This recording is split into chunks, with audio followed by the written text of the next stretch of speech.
Aloha, everyone, and welcome to the Daily AI Show. Today, ChatGPT 4.0 updates, a stealth update from OpenAI, and we will discuss: is it all good? What is everyone talking about? The main features. What did Sam say? And what problems might be occurring because of this update?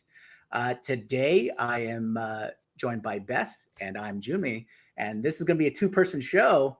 And so, good morning, everybody. Thanks for everybody to joining us in the live stream. Justin, Cisco, Jen, Jude. Oh wow, all the classics. Oh, and Greg just joined. Awesome, perfect. Okay, everybody. So broad strokes. Over the last week, OpenAI, Sam just did a little stealth release of an update to 4.0. Right. We've already heard that there was a knowledge cutoff update uh, for June of 2024. That happened earlier in the week.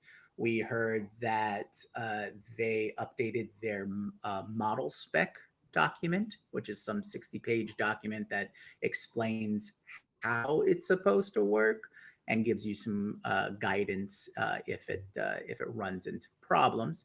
And then finally, Sam let us all know via X and had a little conversation with the Perplexity folks about what people can expect from the stealth release. And so, what have we seen so far, Beth? What is everybody talking about the in this update? So, uh, part of part of the reason for this conversation, part of why, not that OpenAI isn't news every day, but it was a surprise update, right? And it was announced by Sam tweeting, "Hey, y'all, we just launched an update." So there we go. We put out an update to ChatGPT 4.0. It is pretty good. It is soon going to get much better. The team is cooking. So, yes, we are all really excited whenever there's any update, but that kind of like stealth drop, like, hey, we changed Mhm. something, is disconcerting sometimes. Particularly because 4.0 is the base model that custom GPTs are built on. And there was a post after that, that was that same day, because I believe that that was Saturday, by Mhm. Ethan Mollick talking about, oh, hey, the update just dropped, and I went and checked my custom GPTs, and some of them were broken. So that, I think, is part of the bigger story of this, is when people build things on top of what we've started to feel is like a utility technology, right? Like there are actual work systems that are built upon a custom GPT to be able to do things. And when you just like, hey, y'all, I mean, it's a little like, hey, y'all, we moved the furniture in the living room and you have to walk in blindfolded. Sorry. Like, Right, thanks. right. I I'm assuming this is part of the like Sam made a statement earlier that maybe a few weeks ago or the end of last year. Their intent was to start doing more iterative releases, right, as opposed to just big announcements like the 12 days of OpenAI and things like that, Right. right? And so I'm assuming this is their initial attempt at that sort of thing. Um, so I can see where you're coming from, where people are coming from, where it's, oh, and now everything's broken. Maybe a 48-hour warning or something that's like, oh yeah, this is coming out this weekend, or something like that would a little more a heads up. Right. Like I mean, you and I have experienced some issues with other companies. Just, oh, we're releasing version 2 of this thing, and we're forcing everyone to manually move all their information over, right? And so that, any yeah, anytime there isn't proper heads up, it's yeah, it definitely throws a wrench in the works. It's for me, it's the difference between being a dev team and being Mhm. a customer facing service, right? You do need to have some people in your team that you listen to because maybe there are people, right? Also, Mhm. iterative release to me doesn't mean surprise, right? It means we're not changing the name to a 4.0 medium, like with artificial sweetener. Like it's not that we're not renaming it whatever we renamed the things. We're just Mhm. increasing its capacity in some ways. Now, one of the ways it seems to have increased the capacity, in addition to the cutoff date, which was moved to, what did you say, June 2024, I think.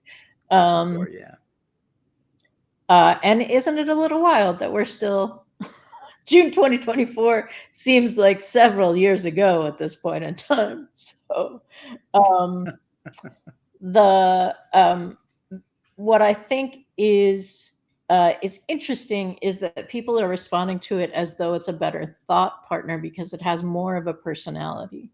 So, um, it doesn't rely on, oh, hey, tell me what you think, right? As a call and response, automatic response, it has a little bit more of oh, hey, sorry about that, I got you, right? Like those kinds of things Mhm.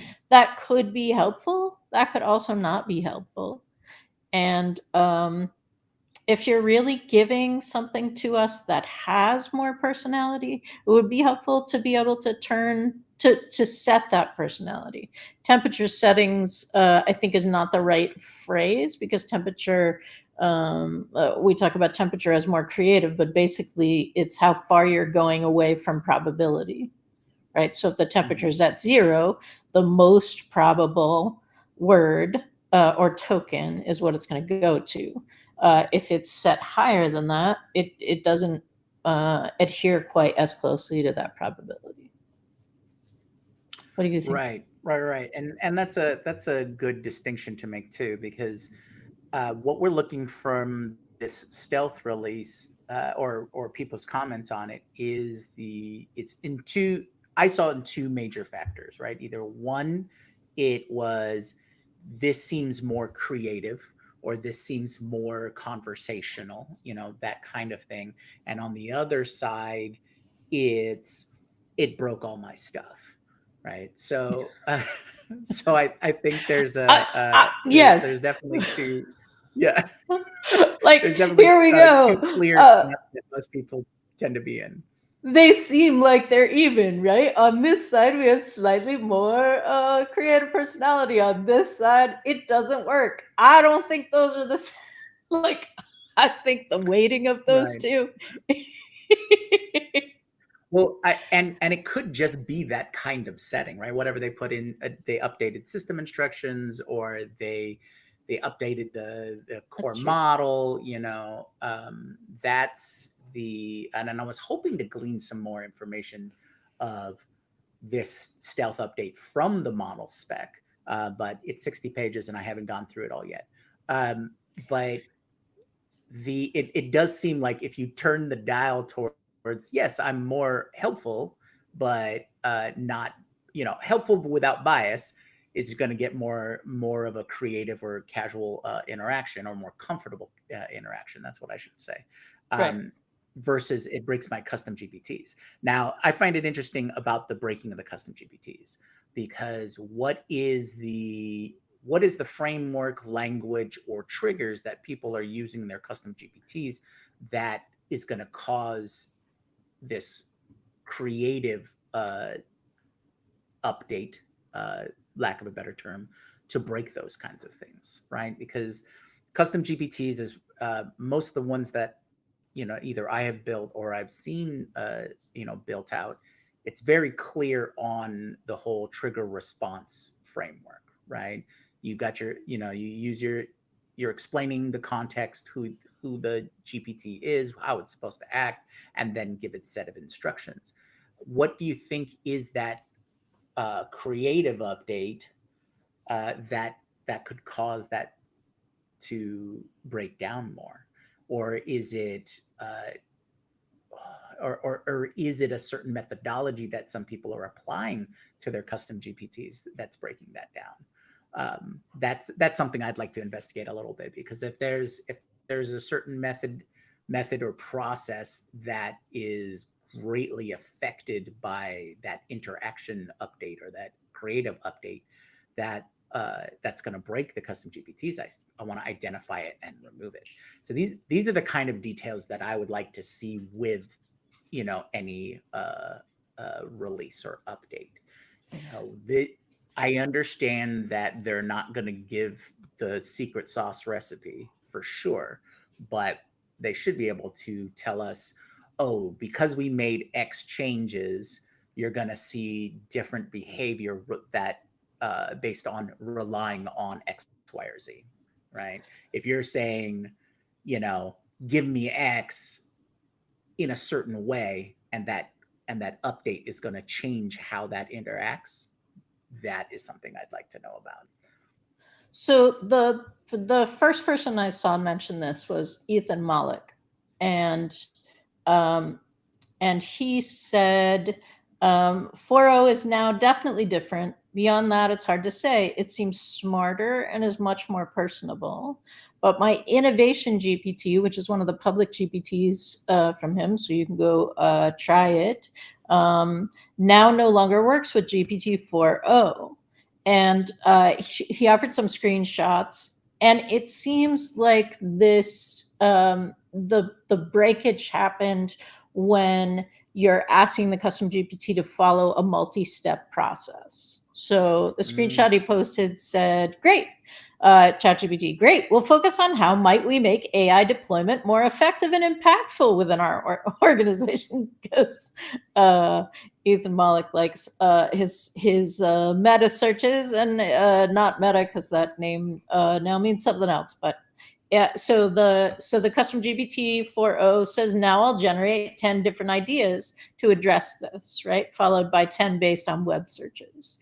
And then returns does the little over and out, because you can see it's not doing anything. You've now got your chat window active to you again. And he responds, you aren't doing anything. Right? So it's acknowledging, it can obviously read the instructions because it's referring to the instructions in saying what it's going to do, but then it didn't do it. So then it generated those 10 ideas. And then again, it's reading the instructions. It says, now I'll do a web search and generate another 10. And again, the chat window switches, and Ethan Mollick is typing back, you're still not doing anything, right? So it's that kind of thing. And that makes sense to me. I do think it's the more complicated multi-step custom GPTs that have the harder time when things switch. My GPTs that I use for the show, which are single step, and I call a different one each time. So if y'all don't know this, when you're typing to ChatGPT and you have multiple GPTs, you can basically and the name of another GPT and bring it into the conversation. I find that more helpful than trying to create a multi-step process that one GPT is going to find and follow. And one of the reasons that I find it more helpful is because when something breaks, I know where it is in the chain. Now, I am the human chaining them, but yeah, no, that's a good point, because it's basically offloading I guess memory, or running into those. You don't want to run into those kinds of memory issues and having to load everything in there. So I wonder, I wonder. So take Ethan Mollick's custom GPT, break it up, Beth, and make it like 6 different ones, and then see if that works. That could be the solution. Now, another thing I wanted to highlight was. Oh, go ahead. Sorry. No, and I'm just really curious because we know that Brian actually is really skilled at building these multi-step custom GPTs as well, and I'm just curious about that. For me, it's a level of reliability and productivity, right? So this Mhm. is this in terms of programming or in terms of automation. Again, what is it? Is it a would you choose to take a prompt that had a result and then pass it to another prompt that has another result, or even just feed it out so you have the output of that as well as passing it? I do. Like, I like to know what it's doing. And GPTs are not, ChatGPT and LLMs are not self-aware. So when they tell you what they're doing, they're not actually telling you what they're doing. They're giving you the most probable response for that. Yeah. And the and I do. I am an old beta tester automation person. I want to know, I want to see where it's going in the machine so that I can see where the machine stopped. Definitely, yeah. I'm a big proponent of more information, and we've talked about documentation being an issue too. But I wanted to go back and highlight one of the what I consider the bigger conversation, particularly between Sam and the Perplexity CEO, and Yes. so Srinivas. they kind of went back and forth is because Sam is making the claim that with this update 4.0 is the best web search, right? LLM or product, and of course that flies directly into the face of Perplexity's offering. Um, and then of course they come back with Perplexity added deep research, and it seems like they have a much more comfortable or casual interaction than some of the butting heads of other CEOs. But I wanted to highlight that particular fact is he's making the claim that it's a better search. Now, ever since '03 Mini came out, I kind of exclusively use all of those credits, so to speak. And yeah, yeah, you don't need reasoning for that, but I want reasoning. Fill in the gaps that my brain hasn't filled in. But So are I just jump to '03 all the time. Though if we're talking about the overall web search experience compared to say Google, which was the de facto for so many years, is is it better? From my experience, yes, in the way that I think if I'm looking at it like how the average person is using a search, right? Google has trained us collectively to on how to search, how to use keywords, how to form the query.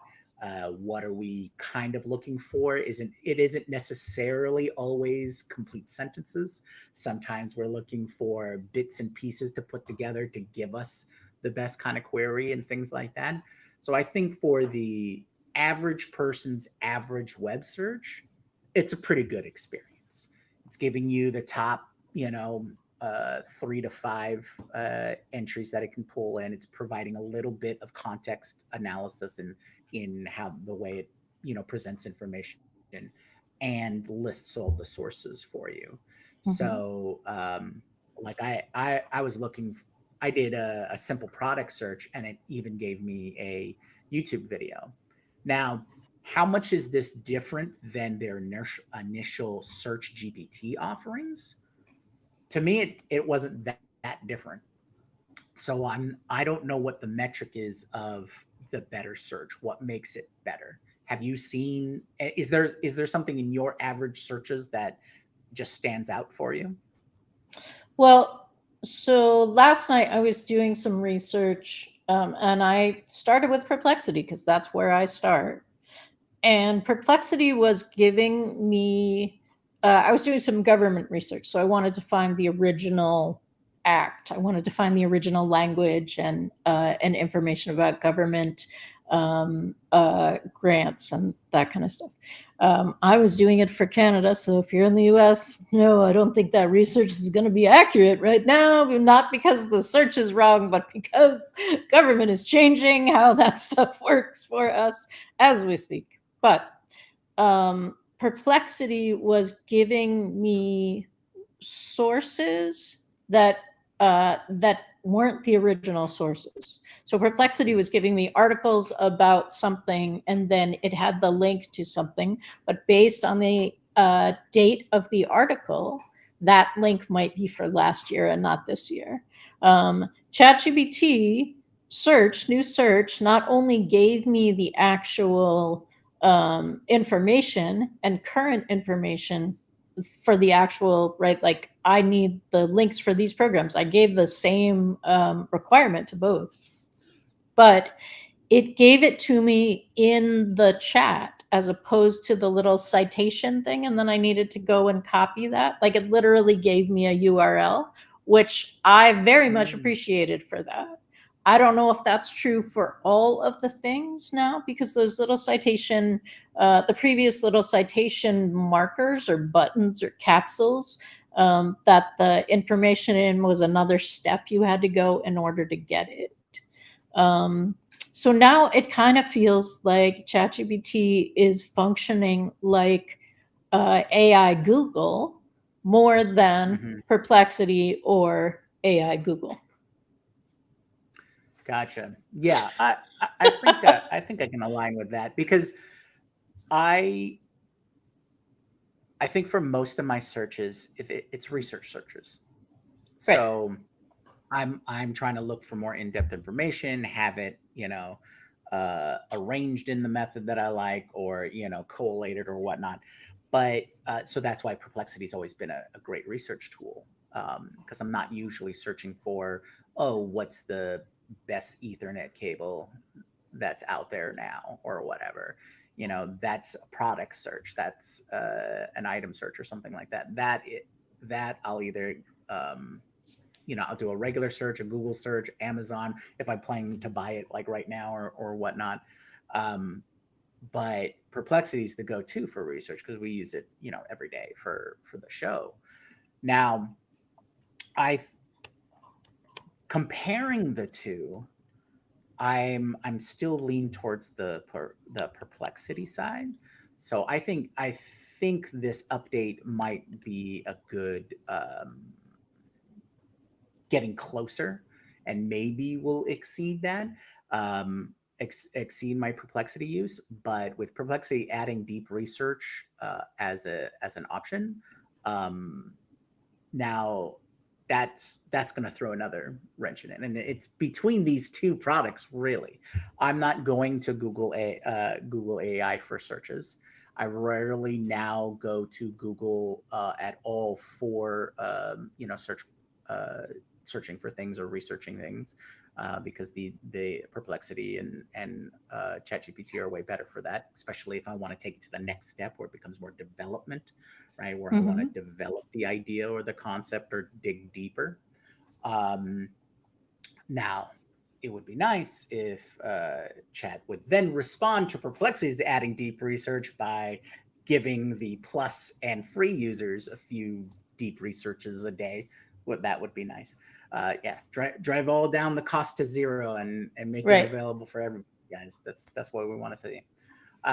Well, and that was something that Perplexity touted, right? I mean, one of the things that I think Perplexity is best at in the frontier players is Perplexity is willing to absolutely turn around and do something quickly, right? O3 is available now. Boom, now you can use O3 as a reasoning model in Perplexity, right? Like they are very willing to take to do instant changes within the sort of outside, I think, of the model that they're not the LLM model, but the business model, like the service model. But I think when search is a thing, that's ingrained into the service model. Like they have a structure for that. That's what Perplexity was, right? Right. And I think Now, OpenAI adds this on top. I think search is a tool that the LLM can use as opposed to an inherent function built into the LLM. right. I would compare it, if this was just a few years ago, I would compare it to how the main product of Google was search, and they added on other features like mail and workspace and things like that. Whereas Microsoft Office was this is the product Office productivity suite, right? Um, and we talked about this before. This is totally in line with OpenAI's attempt to put in more features so that you just stay in the ChatGPT interface, and Right. things like that. I think this is going to be a comparison of when I want to learn something. Perplexity is going to be the specialist in that process. And then when I want to just do a little bit of everything, one stop shop, that seems to be the ChatGPT or OpenAI approach to things. Now, one thing I will say before going on is both of their searches still don't know what time is. Not consistently. I consider, yeah. So like I'll just say, hey, give me the latest AI news from the last 2 weeks or the last week, and I will get articles from months ago, Yeah. Or even years ago, and I don't know now when I go into more in depth. If I say, like if I prime OpenAI, if I prime ChatGPT, and I'll say, what is today's date? Oh, okay, it's Right. this date. All right, cool. What are the dates from the last 14 days? These are the last days from the 14 days. All right, find me articles Yeah. that are within this date range about this subject. Then it does okay, unless there isn't enough. That's kind of one of the things that I ran into for researching this latest thing that happened is there's only a handful of go-to articles that really talked about it Right. on the web. There was some, there's obviously the X conversations and things like that, but very little media resources or media sources that were actually doing a write-up about it in and of itself. So I would get the same sources from both services, and then I would get something that's related. Oh, we didn't have enough to fill in 4 articles, so the 4th article is going to be this one back from August or something like that that is roughly related. And so it's those kinds of things that I think I would like to see some updates for, is when I say relevant, or I say within a couple of weeks, or I give these basic parameters, I want it to only be this, right? Without having to give that kind of instruction. And I know custom instructions, and this could be a preference thing, I don't know. But, custom instructions, and that's one of the things that people are talking about breaking as well. It's just all of these different sets of instructions that are being drawn together to provide what the basis of the LLM is supposed to predict and things like that. But I think it goes back to the whole, hey, this feature already exists. Just add it as part of the software. It doesn't have, the LLM doesn't have to do it. Right. You can just add it, copy paste, that kind of thing. That feature exists. There are things that browsers automatically read or can perform, or your operating system can perform. So just access those when you need to access them, or if that would be quicker. I mean, the overall, like, oh, we're going to pick the right model for the right job. Well, pick the right feature for the right job, then pick the right model.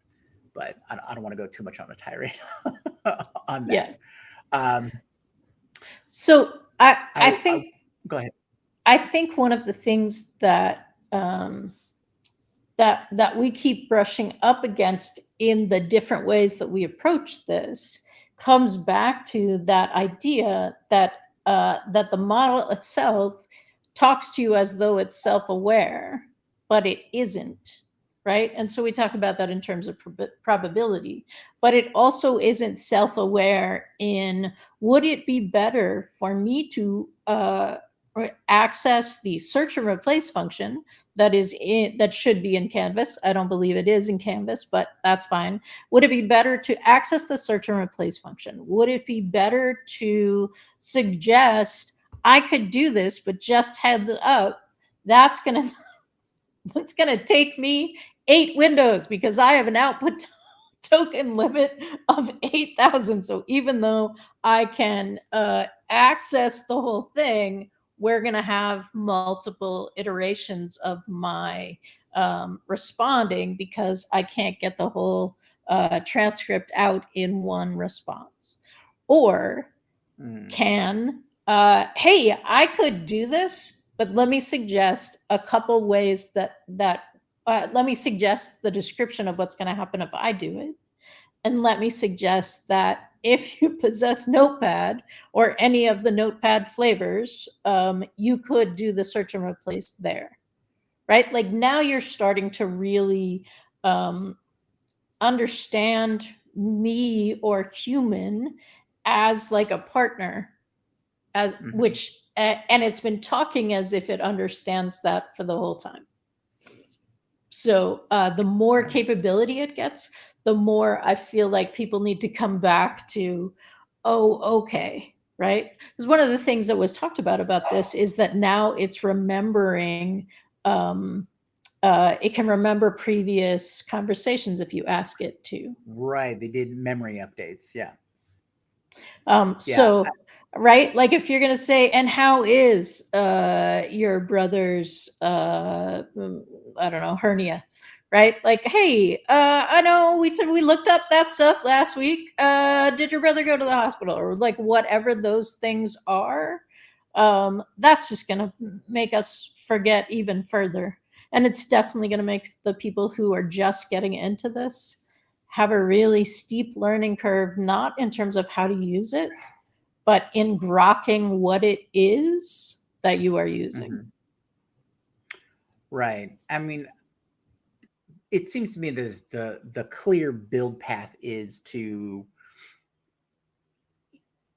easier interaction. The less the user has to input because it either remembers past conversations or there's the reasoning aspect that's added at every single layer. I guess it's moving towards, make me a picture of a cat or write me a short story about X, those kinds of simple requests where it's filling in all the context that you would normally put in, the triggers that you would normally put in, those instructions you would normally put in, and things like that to make it a easier experience to onboard somebody. So it's getting to that point of understanding intent as opposed to being instructed for what the ultimate goal is. I'm not sure exactly how, if that's going to be good overall in the end, but that could be the clear delineation between someone who uses an AI or an LLM or other AI type tool for their day-to-day lives versus I'm doing this for a particular job, or I'm trying to do an in-depth look at something, or I'm trying to build an application to perform X, Y, or Z, or an automation and things like that. So that might be a clear separation there. Now, I'd like to pose a question to chat and our viewers, and we can follow up maybe tomorrow or later in the week on it. But the big question comes down to, if this method that they are doing updates is to continue, what is the number one, or what is the couple of your top priorities in either one, do you agree with the way they did it? Two, what is the what changes would you say that need to be made to make this more useful, acceptable as a iterative release schedule or process? Because that's always my big takeaway. I always like more information. Tell me more stuff.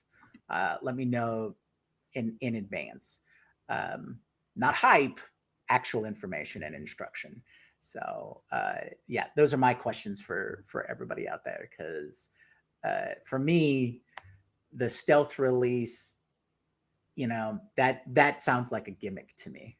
It's like, oh hey, yeah, release something use it over the weekend. Tell us what you think on next week.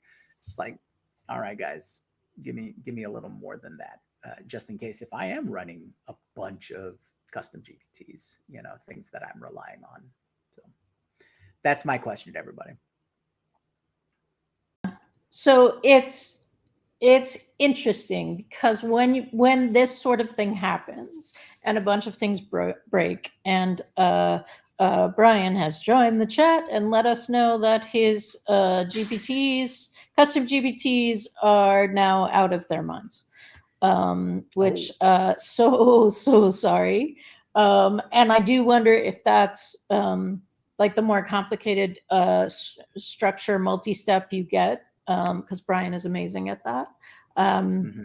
If that puts you more at risk. The other thing that we're seeing is that people are saying, like the API wasn't updated, right? And that's a reason to build with the API. But the point of custom GPTs and the point of the chat interface is that your audience doesn't need those things, right? Like you're misunderstanding your audience. You're misunderstanding your customer, your target audience, because they don't give a heads up for the custom GPT builder. And the reason that the APIs don't change automatically is because they do let the devs know, like, this has changed. You have 30 days or 60 days until this version of the API is no longer going to work, and we're automatically going to move people over, right? Like, I think it's just like a misunderstanding, or it's a misunderstanding, or actually not on their radar. That is not what they're trying to do. They're not trying to be the best, service provider. Well, it's interesting because this is a great example of, like you were saying earlier, about the dev mentality or the dev thinking versus the client-facing mentality. They didn't make those changes to the API. Whenever they make a change to an API, when they're going to, sunset a model, it is going to they're going to give that heads up or that warning. So, is this OpenAI quietly telling everyone that you should rebuild your custom GPTs via API and using a different deployment method for those automations or for those tools, and anything that's client-facing ChatGPT interface type of thing is really for a single user or base users, as opposed to something that's more infrastructure, because it's obviously less reliable if they're really releasing these updates, these stealth updates. So that's an interesting take. Yeah. Well, because I think it's a signal. I think it is a signal in that case. Yeah, or in that way. And there's been a lot of speculation about why they haven't really released a better, like a true update to custom GPTs, right? They do not in general say, hey, so we've been thinking a lot about custom GPTs and we think you're really going to like what we're adding to it. But again, that's not the point of their organization. They're racing toward AGI. And we are a revenue stream on the side. It feels like sometimes, right? I mean, we're a good revenue stream, Yeah. being able to get access to O3 and O3 Mini. There was another part of the conversation where with Sam, and it was Mackay. Um, I really do need to figure out how to pronounce their name. They were saying now if we could just get it with O1, and Sam responded, "How about O3?" So again, in that context, it seems like we're just we're doing some iterative stuff on the way to our real release, right? So probably not updating O1 or O1 Pro beyond what it is now, because the next thing will be O3 or GPT 4.5 and then 5. GPT 4.5 was rumored, right? Or not rumored. I think he said it in an AMA. He said soon. Yeah, he said soon. Um, Yeah. and So what does soon mean, Sam? I mean, come on. well, I mean, we understand that the O3, O1, O3 models are all the reasoning models. That's what they're designed around. Mm-hmm. They offered the deep research, which seems to be a functionality that can be added as part of any of the model interface types or the model requests and things like that. We've seen that search or search GPT, the search function, is now added to pretty much everything, Mm-hmm. and you can force that search is going. Um, so yeah, there seems to be a clear path to add all of these functionalities. It would be nice, or it will be nice when there's the unified interface for that, so that you don't have to go around and know which one to choose for whatever you're doing. Mm-hmm. Um, so I think that's the eventual goal, of course, and then the agentic things with operator and all of that.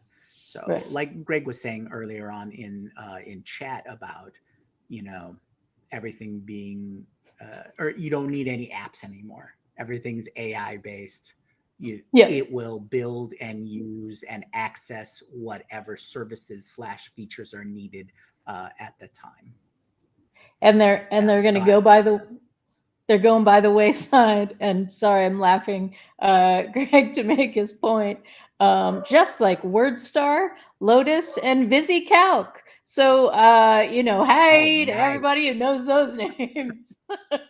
That, that's some deep B-side track references there, Greg. I'm glad I'm glad we're all in the same tech experience level there. Um, yeah. So I mean, for me, I think that's kind of what wraps up the whole discussion is. Um, Again, to reiterate those questions, let us know what you think. I personally, I want them to change things. I'd rather know more and be, even if it's going to be a weekend release, just say, hey, we're doing this update Friday night. Try it out on the weekend and let us know on Monday what your thoughts are. Sure. Um, Also, someone I did read an article about having different modes, right? Because part of that model spec document is talking about um, acceptable or unacceptable information. How can we build out the model to have more in-depth and nuanced discussions about spicy subjects? Um, and someone had mentioned it as having, oh, can I have adult mode on so I can have a real conversation or something like that. Mm-hmm. um, and having those more dials to turn or switches to flip in, I think would be really useful to keep people using the model, right? Because we've kind of discussed and seen that yes, all of these models and services are all driving down to zero. So everyone, there's no real moat on there. You aren't offering a feature of your model that isn't done somewhat similarly by someone else. So what is keeping people coming back to you? And overall, I always like to keep in the frame of mind is like, oh, what's better for the user? What's better for the client, the customer, who the person using it? If we keep that mindset is like, oh, what's better for their experience? I think that's going to be a healthier overall approach. So I think that's really interesting because I do think that OpenAI is still so far the first out of the gate advantage was so high for OpenAI that everybody is still playing catch up in a way that um, that doesn't risk them in the same kind of way, with the exception of they are self-funded. I mean, they're Microsoft funded and now they're SoftBank funded, but they're not Amazon, Apple, Google, right? They don't have deep pockets in that context. Anthropic also isn't funded that way, but it is funded by Amazon. So like OpenAI outside of Microsoft doesn't have like the sugar daddy kind of experience. That's probably offensive. Terribly sorry. I'm just saying words live on the internet, broadcasting. But they don't have that, like, they don't have it in house like Google does, and they don't seem to have like an open faucet. So whenever more is needed, that is given in that kind of way. That's not what's happening for them. And yeah, I mean, I think it's fascinating. I think all of this is really fascinating. I have one final point that I would like to make, which is that as development keeps going, the ability for the model to iterate on itself live, or even not itself, like the version that wasn't released, is going to get faster. And that is the story of Prometheus in Life 3.0 by Max Tegmark, right? So part of this being like, hey, what are you doing, right? Like, we want more information about this, because it feels really fast. Like, you've said the thing, now it's dropped, now we're engaging with it live. That experience may happen more just organically as we move forward. So this may be the way of things. This may be a situation that we confront more and more as we move to the future. And Jyunmi, no way did we finish at 35 minutes in. Just let the conversation flow. Yeah. But I think that's a great point to wrap up on. I want to quickly mention Greg. He dropped the question about Grok, and we're actually covering that in tomorrow's show. Apparently, the Grok drop is supposed to happen today, and then we're going to cover tonight. Yes, tonight, and then we'll keep an eye on that, and we'll have a nice healthy discussion tomorrow in tomorrow's show about that. So thank you everybody for joining us. It was great to see Brian and Andy able to pop into the chat there, and thanks everyone for watching. So join us tomorrow. We'll talk about Grok, and then we'll have the rest of the week for our news and our recap and additional topics that come down the pipeline there. Don't forget to like, subscribe, and of course, hit us up at the dailyAIshow.com to sign up for the newsletter. Yeah, I know. Messed that up a little bit. Okay. Again, thank you so much, everybody. It's always a lively time. And thank you again for joining us. We'll see you tomorrow. Thanks. Aloha.